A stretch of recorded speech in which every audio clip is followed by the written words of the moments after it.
नमस्कार। न्यूज के विश्लेषण में आपका बहुत बहुत स्वागत है। जेपीएससी में आखिर चेयरमैन की नियुक्ति क्यों नहीं हो रही है, इसे लेकर ट्विटर कैंपेन तो शुरू हो ही रहा है 22 तारीख को, लेकिन बड़ा सवाल यह है कि आखिर इसके पीछे की वजह क्या है। तो आज के विश्लेषण में हम यही बताएंगे कि वजह यहाँ पर क्या हो सकता है। पहली वजह, और इसके पहले की कड़ी को भी समझिए। जिस प्रकार से जेपीएससी पीटी का रिजल्ट निकाला गया, जिस प्रकार से मेंस एग्जाम आनन फानन में लिया गया, इससे लग रहा था कि आयोग जबरदस्त परफॉर्मेंस कर रही है। नीलिमा क्रिकेटा जी ये चाहती थी कि अपने रिटायरमेंट के पहले वो रिजल्ट निकाल करके जाए, लेकिन परिस्थितियां कुछ ऐसी थी जिसका दर्द बयां उन्होंने रिटायरमेंट के बाद भी किया था कि वो नहीं निकाल पाई, इसका मलाल उन्हें रहेगा। इसके बाद लगातार स्टूडेंट इसी आशा में बैठे रहे कि आज हो, कल हो, परसों हो। बीच में स्टूडेंट की ओर से कुछ छात्र नेताओं ने मिलकर एक श्राद्ध कार्यक्रम भी किया था, सब की यात्रा भी निकाला गया था, श्रद्धांजलि सभा हुई थी जेपीएससी को लेकर के, और ये सब कुछ व्यंग्य के रूप में हुआ था कि कुछ तो सोचनी चाहिए। उम्मीद की गई थी कि 18 तारीख को जो बैठक हो रही है इसमें मुहर भी लगने वाली है। कई नाम सोशल मीडिया में चलते रहे, कभी कुछ महिला सदस्यों का नाम चला, कभी कुछ पुरुष सदस्य का, कभी कोई सचिव स्तर के पदाधिकारी का, लेकिन आखिर कौन होगा जेपीएससी का नया चेयरमैन, तो ये एक बड़ा सवाल बनकर के रह गया है। और जेपीएससी का चेयरमैन नहीं बनने से प्रॉब्लम क्या है? सिर्फ प्रॉब्लम जेपीएससी में है ऐसी बात नहीं है। जेपीएससी के द्वारा ली जाने वाली लगभग 16 नियुक्ति फंसी हुई है इस समय में। जब तक चेयरमैन का सिग्नेचर नहीं होगा तब तक ये नियुक्ति नहीं हो सकती है। तो इधर मेंस वाले परेशान है, मेंस लिख करके बैठे हुए, सीडीपीओ वाले भी परेशान होंगे, प्रोफेसर वाले लोग परेशान होंगे, ऐसे कई नियुक्ति है, एग्रीकल्चर वाले परेशान है। क्या कारण हो सकता है? खबरों के मुताबिक जो हम तक सूचना आ रही है कि बहुत सारे एलिजिबल लोग तो हैं, लेकिन इन दिनों झारखंड में जितना विवादों में आयोग होता है, संभवतः बहुत सारे टैलेंटेड और मेरिटोरियस सचिव स्तर के पदाधिकारी इस पद को संभालने के लिए उत्सुक ही नहीं देख रहे, क्योंकि उन्हें ऐसा लग रहा है कि इस पद में जाने के बाद बहुत ही कॉम्प्लिकेटेड सिचुएशन हो जाती है। पहली स्थिति ये है। दूसरी स्थिति यह है कि फिलहाल सदस्य में से जो सदस्य वरीयतम के अनुसार होंगे उन्हें मौका देना चाहिए था। चाहे वो अजीता भट्टाचार्य जी को ही दे दीजिए, किसी दूसरे सदस्य को दे दीजिए।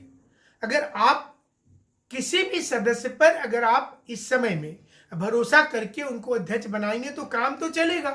तो सरकार को दूसरा स्टेप ये लेना चाहिए।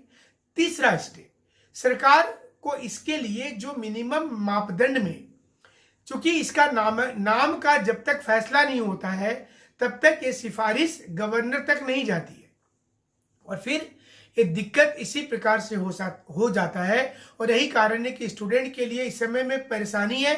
सरकार की ओर से कोई एक वाक्य भी नहीं आ पा रहा है। अगर गवर्नमेंट के स्तर से जैसे प्रेस कॉन्फ्रेंस होता है, या सुप्रियो भट्टाचार्य जी प्रेस कॉन्फ्रेंस अक्सर करते हुए एक बार बोल दें आकर के कि फलाना तारीख तक हम लोग जेपीएससी का चेयरमैन नियुक्त कर रहे हैं, तो जब ये सब कुछ हो जाएगा तो ये सही में स्टूडेंट को लगेगा चलो भाई इतना डेट आ गया, मिल गया। लेकिन अब तो कोई दिख नहीं रहा सामने ना, अब तो ब्लाइंड चल रहा है सब कुछ। मतलब जो बोला नहीं जाता है कि अब तीखा मोड़ है, आगे गाड़ी स्लो चलाइए, स्टूडेंट को वही नजर आ रहा, ब्लाइंड है, आगे क्या है उनको नहीं पता। तीखे मोड़ में स्टूडेंट खड़े उनको पता है, बट आगे क्या होगा वो उनको नहीं मालूम है। यही कारण है कि जेपीएससी का जो दर्द है वो स्टूडेंट समय समय पर कभी फांसी की मांग कर रहे हैं, कभी वो सिर मुंडन कार्यक्रम करवा करके वो एक विरोध जता रहे हैं, कभी काली पट्टी बांध करके, कभी गवर्नर साहब को जाकर के वहां पर एक चिट्ठी दे रहे हैं। तो ये तमाम चीजें जो है वो चल रही हैं, और इसी बीच में स्टूडेंट ने तय किया, जो हम तक मैसेज किया गया है, हमसे बात किया बहुत छात्र संगठन से जुड़े हुए लोग, बहुत से छात्र छात्रा जो खुद इस पे भुक्तभोगी हैं, कि इस पर ट्विटर कैंपेन वो लोग कर रहे हैं 22 तारीख को, और आप स्क्रीन पर भी देख रहे होंगे क्या टैगलाइन है। तो आप लोग की कोशिश उन्होंने कहा है जिन्होंने कि आप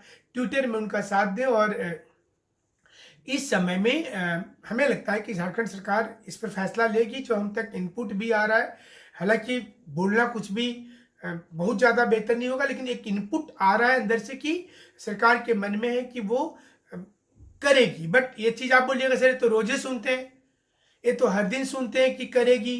कभी लगता है कि 15 फरवरी तक हो जाता है, फिर 25 तक हो जाता है, फिर 5 मार्च, फिर 15 मार्च, फिर होली के बाद होगा, ऐसे करते हुए चला गया। लेकिन याद कीजिए, जब परीक्षा का रिजल्ट निकला था तो मेंस पढ़ने का समय भी किसी को नहीं मिला था, क्योंकि उस समय लग रहा था कि आयोग इतना स्पीड वंदे भारत को फेल कर देगी, इतना तेज गति से काम हो रहा था। और संभवतः नीलिमा क्रिकेटा की कोशिश जरूर से रही होगी कि वो जो है वो अपने कार्यकाल में इसका रिजल्ट निकाल दे, लेकिन वो नहीं निकाल पाई। और इसका दर्द उन्होंने जैसे उन्होंने रिटायरमेंट लिया और उसके बाद आकर के मीडिया से बातचीत करते हुए कहा कि उनको इसका हमेशा जिंदगी भर दुख होगा कि वो अपने कार्यकाल में रिजल्ट नहीं निकाल पाई। फिर चुनाव आयोग का आ गया कि चुनाव होगा, उसके बाद ऐसे करके कुछ ना कुछ होता रहा और सारा संजोग ऐसा बनता रहा कि हो नहीं रहा है। तो स्टूडेंट की परेशानी है। हमें लगता है सरकार को जल्द से इस पर ध्यान देना चाहिए और सामने आकर के एटलीस्ट इस पर बोल तो सकते हैं, क्योंकि बीजेपी को भी तो मुद्दा मिल रहा है।